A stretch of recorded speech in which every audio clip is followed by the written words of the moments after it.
I thought I knew what happiness looked like. It was Rachel's sleepy smile on Sunday mornings, coffee brewing while I read the sports section, her hand finding mine during movies we'd seen a dozen times. At 38, I'd built what I believed was a solid life, teaching history at Lincoln High, coaching JV football, coming home to a beautiful wife who made our modest suburban house feel like everything I'd ever wanted.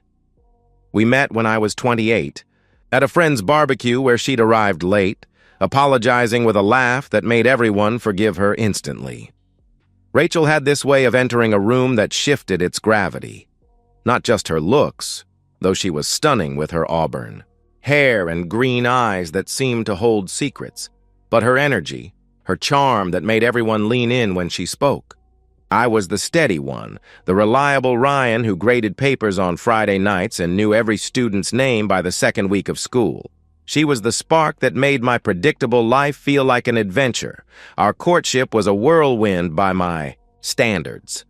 6 months of dates that stretched into dawn, conversations that revealed layers I didn't know I had, passion that made me understand why people wrote poetry.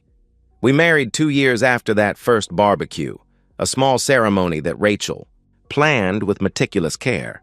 She'd said to me, "I want it perfect," and I'd kissed her forehead, happy to give her whatever she wanted. The early years blended into comfortable routine. I taught my classes, coached my team, came home to find her on the phone upstairs, her voice a musical murmur through the ceiling. She'd come down eventually, kiss me hello, ask about my day with what seemed like genuine interest. We'd have dinner, watch TV, make love with decreasing frequency that I attributed to the natural progression of marriage. 8 years in, we'd found our rhythm, or so I believed. Looking back now, the signs were there. The phone calls that required privacy, the way she'd sometimes look at me during dinner like she was measuring something, calculating. Her restlessness, on weekends when I wanted nothing more than to watch the game while she scrolled through her phone, occasionally sighing in a way that suggested profound dissatisfaction. But trust was my default setting. Rachel was my wife. We'd built this life together. Why would I question the foundation when the house still stood? She had her book club on Wednesdays, yoga on Mondays and Thursdays, lunch with her mother every other Sunday. I had my football, my lesson planning, my beer with colleagues on Fridays. We orbited each other in predetermined patterns, and I found comfort in the predictability. This was marriage, I thought. This was what settling down meant. Last Friday, before everything changed, she'd been particularly affectionate. She'd made my favorite dinner, asked about my students, even sat through the first half of the game with me before heading upstairs for another phone call. She'd waved her phone and said, "Just Melissa, she's having drama with Tom again." I'd nodded, already absorbed in the fourth quarter comeback unfolding on screen. If someone had told me that within 24 hours my marriage would be over, I would have laughed. We were solid, I would have said. We were happy. We were exactly where we were supposed to be. I was wrong about everything. Saturday afternoon, October 15th. Virginia Tech was up by 3 in the fourth quarter, and I was deep in that comfortable zone where the world outside ceased to exist.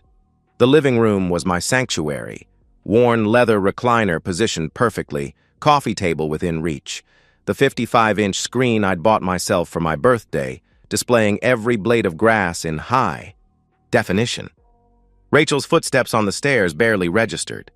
Another phone call ending, probably Melissa or her mother or one of her book club friends.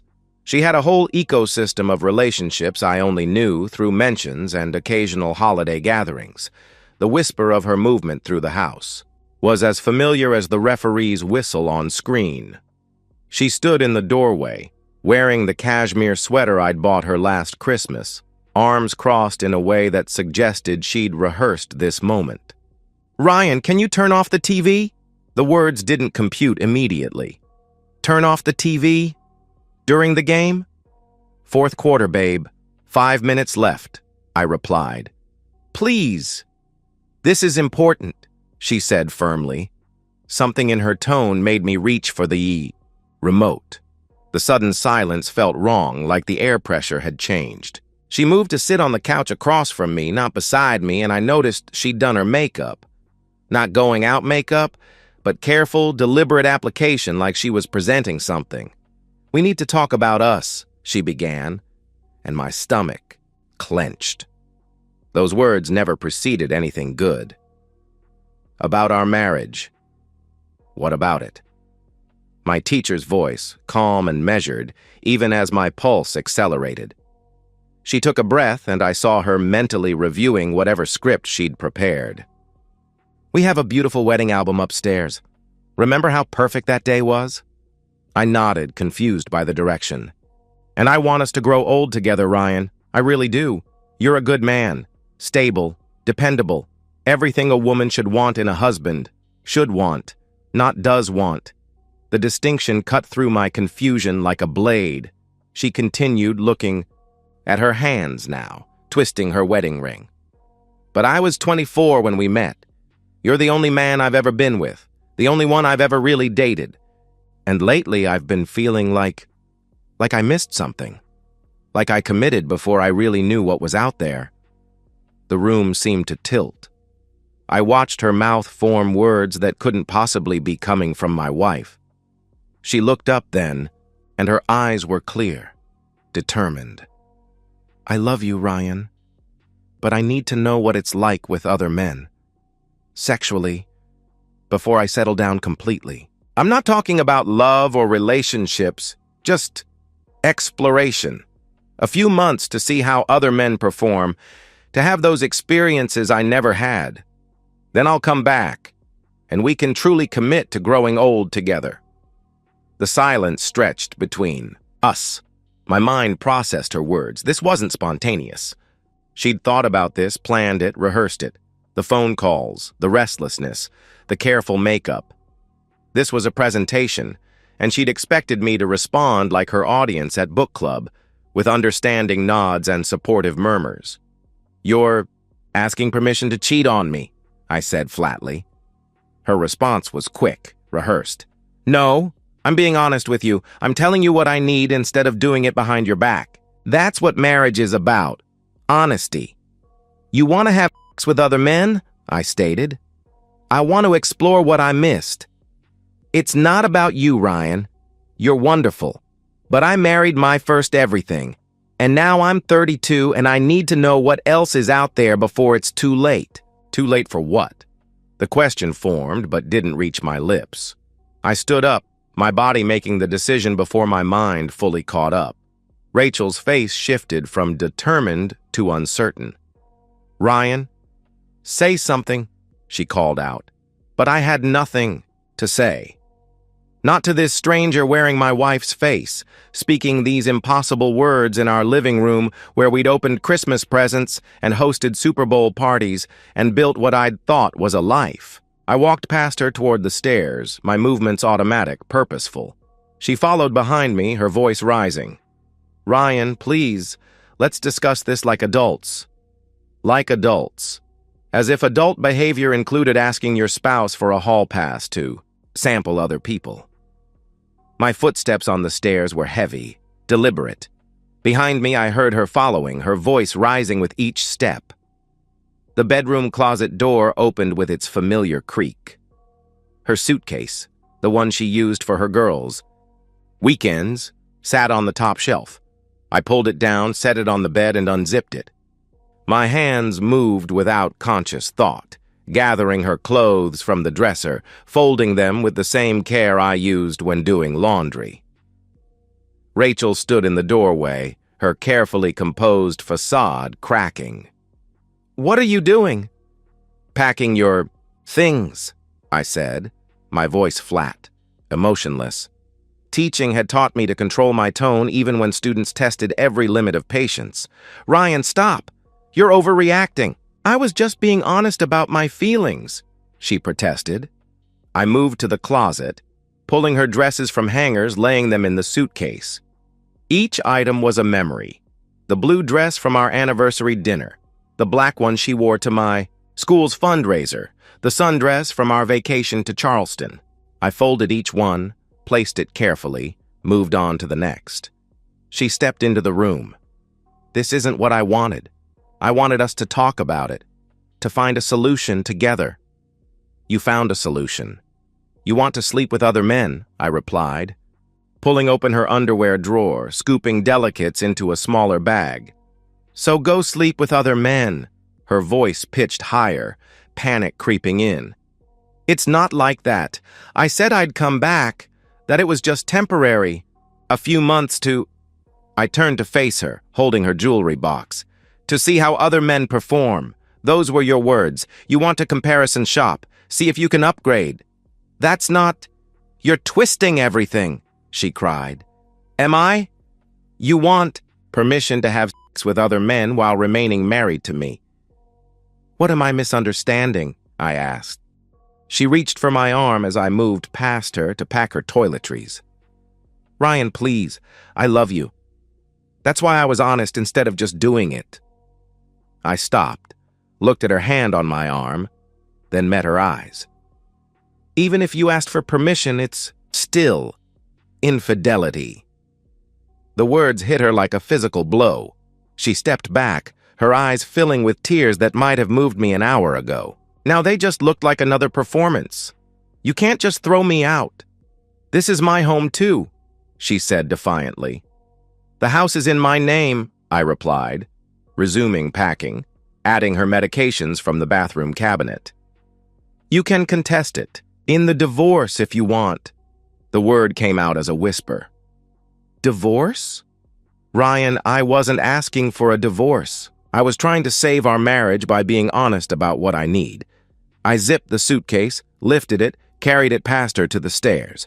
She followed, her protests becoming increasingly desperate. Where am I supposed to go? She demanded.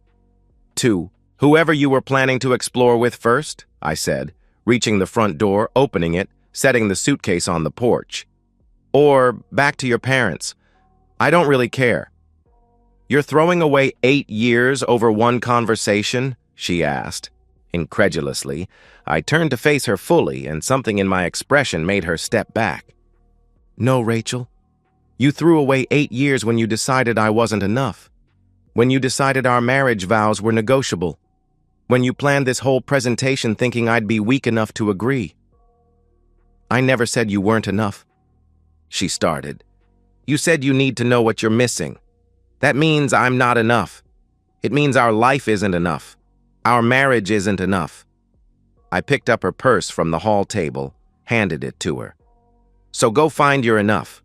Just don't expect me to wait while you do. She stood there, mascara running, the composed woman who'd practiced her speech replaced by someone realizing their calculated risk had failed spectacularly. This isn't how this was supposed to go? No, I agreed. You expected me to be the same pushover who lets you disappear for phone calls, who never questions your girls' nights, who's grateful just to have you. But here's what you missed, Rachel. I know my worth, and it's more than being someone's backup plan. I guided her to the door, my hand firm but not rough on her elbow. She pleaded, Ryan, please, we can work this out. I take it back. I don't need anyone else. Yes, you do. You just told me you do, and I believe you. I stepped back inside. Your things are packed. The divorce papers will be filed Monday. Don't come back here. You can't, she began. I closed the door, locked it, stood there listening to her sob on the porch, pound on the door, plead through the wood. After 10 minutes, I heard her call someone, probably her mother, and 20 minutes later, a car pulled up. Voices murmured, the suitcase scraped across concrete, car doors slammed, then silence. I returned to my recliner, picked up the remote, and found another game. But the sanctity of Saturday afternoon football was broken. The room felt different, emptier but somehow cleaner, like opening windows after winter. My marriage was over. 8 years dissolved in a single conversation, and all I felt was clarity. Monday. Morning, I sat in my lawyer's office at 8 a.m. sharp. Jim Harrison had handled my colleague's divorce 2 years prior, and he listened to my story with the practiced neutrality of someone who'd heard every variation of marital implosion. He explained, sliding papers across his desk. Washington's a no-fault state. But given that the house was yours before marriage and you've kept it in your name, she has no claim to it. Joint assets will be split 50-50. Fine, I replied. I signed where he indicated, each signature another step away from the wreckage. Has she contacted you? Jim asked. 43 calls, 60-something texts. I haven't responded. Jim nodded approvingly. Good. All communication goes through me now. If she shows up at your work or home, call the police. Document everything. The next week's unfolded with surreal efficiency. Rachel had moved back with her parents, and according to the gossip that filtered through mutual acquaintances, she'd crafted a narrative where she was the victim of my sudden irrationality. She told anyone who'd listen that she'd simply been honest about needing to work on our marriage, and I'd overreacted by throwing her out without discussion. My colleague Mark told me over lunch, she says she didn't do anything wrong. Says you went crazy over a hypothetical conversation. His wife was in Rachel's book club. Hypothetical, I repeated, then laughed. A short, bitter sound. She asked permission to sleep with other men for a few months. Called it exploration. Mark's eyes widened. She actually said that? Word for word. Wanted to see how other men perform before settling down completely, I confirmed. He shook his head. Jesus.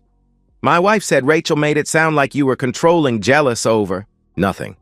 She's good at that, making her wants sound reasonable. I lived with it for 8 years without realizing it, I replied. The financial untangling was straightforward. We'd kept separate accounts except for household expenses.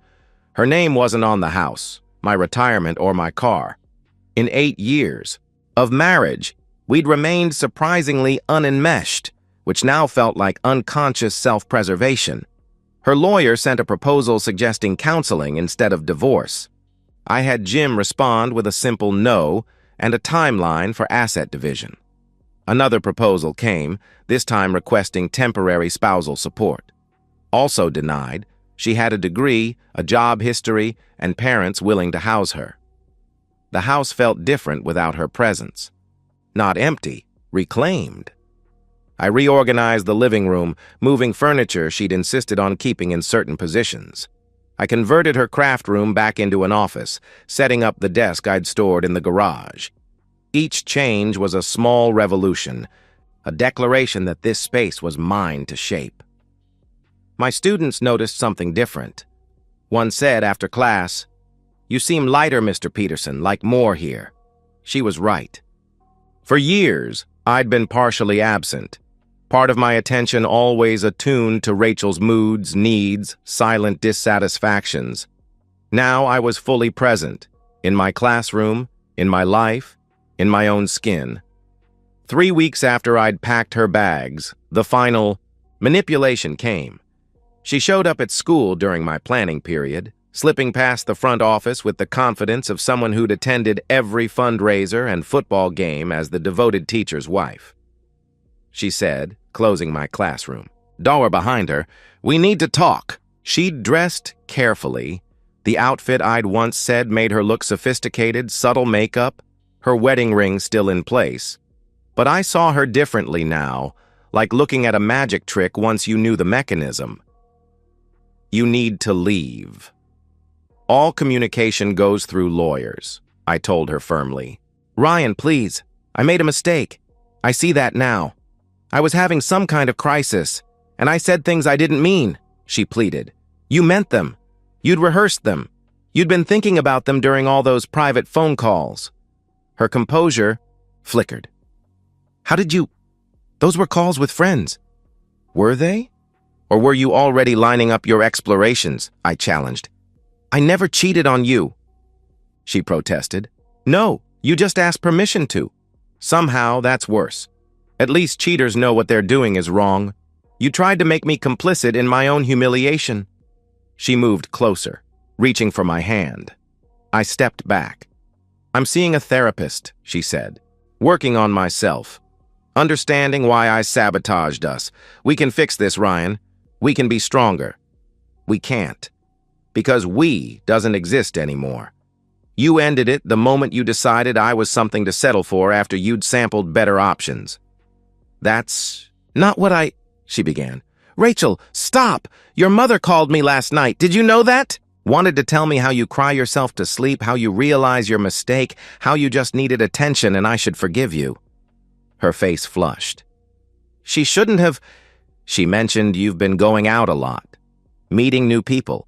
Exploring, perhaps?" I asked pointedly. The flush deepened. "I'm allowed to have a social life." "Of course you are. You're getting exactly what you asked for. The freedom to explore. I just refuse to be your safety net." I opened my classroom door, a clear dismissal. "The divorce will be final in 2 months. Please don't come here again." She stood there, this beautiful woman I'd once built my world around, and I felt nothing. Not anger, not sadness, not even satisfaction. Just the clean emptiness of a finished chapter. "You'll regret this," she said finally. "When you're alone, you'll realize what you threw away." "I threw away someone who was willing to throw me away," I replied. "That's not loss. That's quality. Control." She left then, heels clicking down the hallway with wounded dignity. I returned to grading papers, my hand steady, my mind clear. Outside my window, students laughed on the quad, their voices carrying the careless joy of youth. They still believed in forever, in true love, in happily ever after. I hoped they'd be luckier than I was. Or maybe, I thought as I marked an excellent analysis of the Civil War, luck had nothing to do with it. Maybe the lucky ones were those who recognized their worth before someone else tried to negotiate it down. The bell rang and students flooded in for 5th period. I stood, straightened my tie, and prepared to teach them about historical patterns, cause and effect, and how sometimes the most significant changes came from moments of decisive action. Told them as they settled, "Today, we're discussing revolutionary responses to untenable situations." It felt appropriate. The divorce papers arrived on a Thursday. I signed them over coffee, the pen moving across the signature line with no hesitation, no drama, just the conclusion of administrative details. My lawyer had done excellent work. The settlement was clean, fair, final. That evening I sat in my living room, truly mine now, and waited for the sadness to hit. Surely ending an 8-year marriage should trigger grief, regret, something beyond this strange lightness in my chest. But as the hours passed and the house settled into its nighttime quiet, I realized what I was feeling wasn't emptiness. It was relief. Relief that I no longer had to wonder about those phone calls. Relief that her sighs of dissatisfaction couldn't touch me. Relief that I'd never again have to watch her measure me against some invisible standard and find me wanting. The marriage I'd mourned had been a fiction, my projection of contentment, onto a woman who'd been planning her exit strategy in whispered conversations and careful calculations. She'd simply miscalculated my response, assumed my stability meant weakness, my contentment meant I'd accept any terms to keep her. Rachel had asked for freedom to explore what she was missing. I'd given her exactly that, complete, permanent freedom. She could explore endless options now, compare and contrast to her heart's content. The only thing she couldn't do was come back to the safe harbor she'd taken for granted. My phone buzzed. Another text from a mutual friend saying Rachel was struggling, that I should consider forgiveness. I deleted it without responding. Her struggles weren't my concern anymore.